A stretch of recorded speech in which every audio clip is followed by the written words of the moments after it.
So apparently I've been sleeping on the news when it comes to Call of Duty Modern Warfare 2 Season 2, and I wanted to talk about it. I don't know what I'm saying, a little bit here in this video.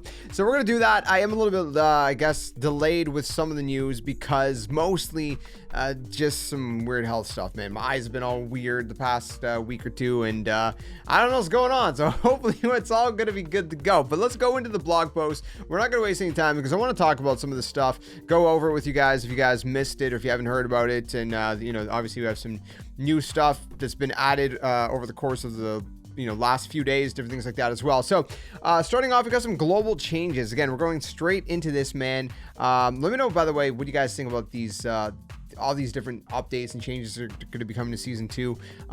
We're finally getting to the kind of game that should have been at launch. Anyways, so we got crash and stability fixes, audio fixes, et cetera, et cetera. I'm going to just kind of skim through some of this stuff. But then we got some UI stuff. So we've got improved navigation and organization of camo menu, which is very appreciated. More polished social tab, including improved channel swapping and player muting. My bundles screen. We got quick equip items from Battle Pass, my bundles in store, reticle previews in store, and Gunsmith. We got improved clarity of attachment blocking, logic and Gunsmith, and many more bug fixes. They've also introduced a fix that restored instant speed of recent players in menu, status refresh of friends and all that good stuff. Experience improved after action report with audio, play again feature in Battle Royale, which is going to be nice because that was kind of annoying that it wasn't in there. We have bug fixes for inconsistencies between challengers, battle pass, weapon progression. We got a bunch of weapon balancing that's going to be coming. We don't know exactly what's going on. Sorry, my neck is stiff. But we got some balancing that's gonna be coming. So we're gonna get some launch patch notes at a later date. Well, not Battle Royale, the Gulag. They're gonna be changing it to 1v1 with season 2. So they're gonna be we're gonna see the return of the original Warzone overtime mechanic, which is gonna be domination in place of the jailer. I think this is a welcome change. I think most people preferred the 1v1 and the domination style for the overtime. Let me know if you guys think otherwise. There might be people that prefer the 2v2, but they also said we've edited the existing Gulag for better 1v1 combat. It's going to be a little bit different, I guess, how it looks and how it plays and how it flows. But they're also said they're actively, I don't know what's going on with my neck today. I'm just really stiff. They're also actively working on a dedicated 1v1 map for future seasons. So I guess they're going to be changing the map out, the Gulag map for 1v1 stuff. There's also going to be obviously the return of Resurgence as well. It's going to be coming. I think that's under the Battle Royale section. We'll see in a minute. They're tweaking a bunch of stuff like that. They've updated the pool for ground loot to include assault rifles and submachine guns and light machine guns as primary weapons as the circle progresses. Shotguns have been removed from the rotation, while handguns will remain available as secondary weapons. So they got a bunch of different stuff like that. For those leaving the arena, Victoria's Gulag will grant a larger cash reward to players. This change to cash will allow redeploying players to get back on their feet a little bit faster, so that's kind of nice as well. We got a little bit more with the cash economy. They're going to be tweaking some stuff tweaking some stuff as well with they're going to be increasing the lowest value of cash piles from ground loot to $800, from cash registers to $500. Previously was $100 minimum, so there's a lot more cash and things like that as well. They got a bunch of stuff coming to loot and inventory as announced last week. They're shifting away from loot windows menus to floating loot. They'll now drop out of all containers in the world, similar to loot from supply boxes. So it's going to be a bunch of stuff there as well. They're also excited to see the new backpack system give players agency to customize their inventory for a desired play style within a squad or role within a squad and things like that. So again, we're just kind of skimming through some of this because there is a lot. We're trying to get just the highlights, if you will. Loadouts have always been a core, et cetera, et cetera. So they're going to be making further changes to how players acquire part of or the entirety of their loadouts. It's going to introduce in season 2 customizable perk packages, which this feature will launch with a slightly reduced pool of available perks, which we may slowly reintroduce over time.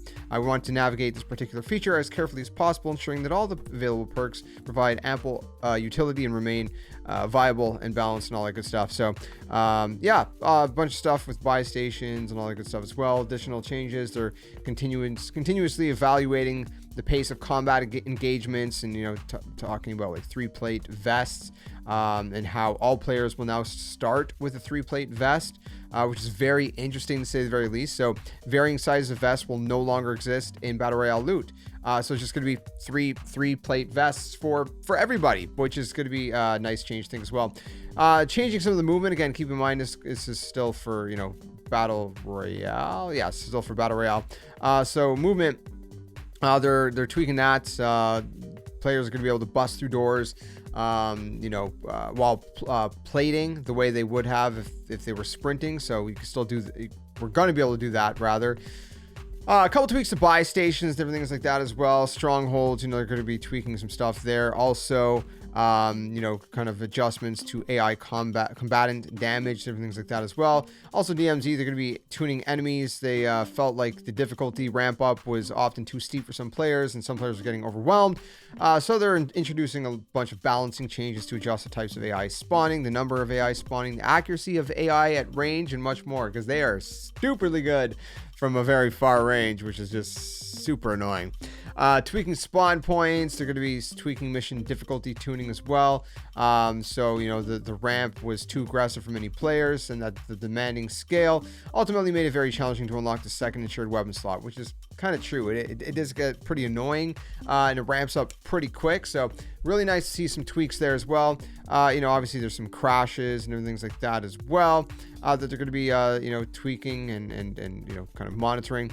Seasonal refresh. All the new missions are going to be coming to season 2 include a refresh of your current faction missions, progress, and inventory. Contrabands and keys, they're all going to be reset. So they're really trying to be Tarkov. You don't have to be Tarkov, guys. You can be your own thing. You don't have to do like them, but hey, it is what it is. Locations, new exclusion zone coming to season 2 as well. It's going to be a third option to choose from, when deploying in DMZ, and all that good stuff. The faction mission refresh will provide new missions and stuff like that as well, including Building 21. Yeah, cool. Then we move on to multiplayer. This is where I spend most of my time personally. Maybe you do too. I don't know. Audio, they're going to be tweaking as well. Obviously, there's been a bunch of audio stuff, and they're happy to report that it will be back online, where they're going to be re-implementing the occlusion system and all that good stuff. And so, anyways, they've been tweaking the audio. Perk balancing, they're going to be tweaking that. And the main takeaway from this is for season 2, they've updated the rate at which bonus and ultimate perks are earned. So this is going to be reducing bonus perk cost by 50% and ultimate by 25%. And that's going to allow players to get ghost earlier in matches, which will better support players looking to engage more aggressively. So that's going to be a nice tweak as well, while still maintaining the current perk system and all that good stuff. They're going to be doing weapon balancing. Again, we're not going to know much about that. And the big one is hardcore. Obviously, we talked about hardcore when tier 1 came out. Everybody's like, bro, what is this trash? It's not hardcore. It's garbage. It is bad. Well, the classic hardcore is finally returning. It should have been there at launch. It wasn't there at launch. Season 1 brought tier 1. People didn't want tier 1. They wanted hardcore. They're like, all right, fine. We're gonna replace. Here's the thing: they're replacing hardcore. Will replace tier 1 mode. So bye tier 1 mode, that hot trash. I never want to see you again. And hello, beautiful classic hardcore mode, which I do want to see you again, because that's what we all wanted, right? I mean, I don't know how many of you guys maybe prefer tier 1. Maybe some of you exist, but I would assume it's very, very small how many people do. Our Valentine's Day playlist will return. Stay tuned. They're going to be detailing the multiplayer modes coming to season 2 in the coming weeks. We don't have anything with that. 1 week per month, Infinity Ward will be creating a new Twitter poll for fans to vote on one of the week's playlists from a rotating pool. So that'll be nice as well. And then ranked play. So last week they did confirm the ranked play is going to be it's a multiplayer experience that is done in partnership with Treyarch and the Call of Duty League and Infinity Ward. It's going to be coming to season 2. Details and all that's going to be revealed prior to launch. And looking ahead, it's a bunch of different changes and whatnot. There's plenty of new content to share ahead of launch. We don't know everything. There's just a good chunk of some of the stuff, very vague stuff, if you will. And that the full season 2 blog announcement blog will be released on February 8th, so we could talk about that at that date with upcoming posts from studios, including the full season 2 patch notes, as well as blog posts from Call of Duty staff, all set before launch and all that good stuff. Now, February 8th, I don't know if I'm going to be able to cover that blog post because Hogwarts Legacy is coming out, and I'm going to be entrenched in that world, but I'll try to bring you guys some season 2 content as well,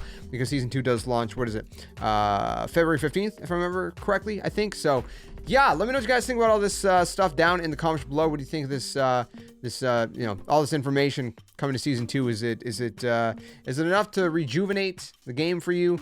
Have you already gotten bored with it? I don't know, where do you sit on the spectrum? Let me know in the comments. And if you enjoyed this video, be sure to stick around for more. I thought we'd do more of a little bit of a kind of read through and discussion type thing. I think there's some good stuff in here. Like I said, better late than never. That's my kind of, you know, take on it. It would have been a lot better at launch, most of this stuff, but like I said, I understand some of it couldn't have been there at launch, but hardcore should have been. But at least we're getting it now in replace of tier 1. Thankfully. So thanks for watching. Stay safe, stay well. Catch you guys soon. Until then, game on. See you guys later.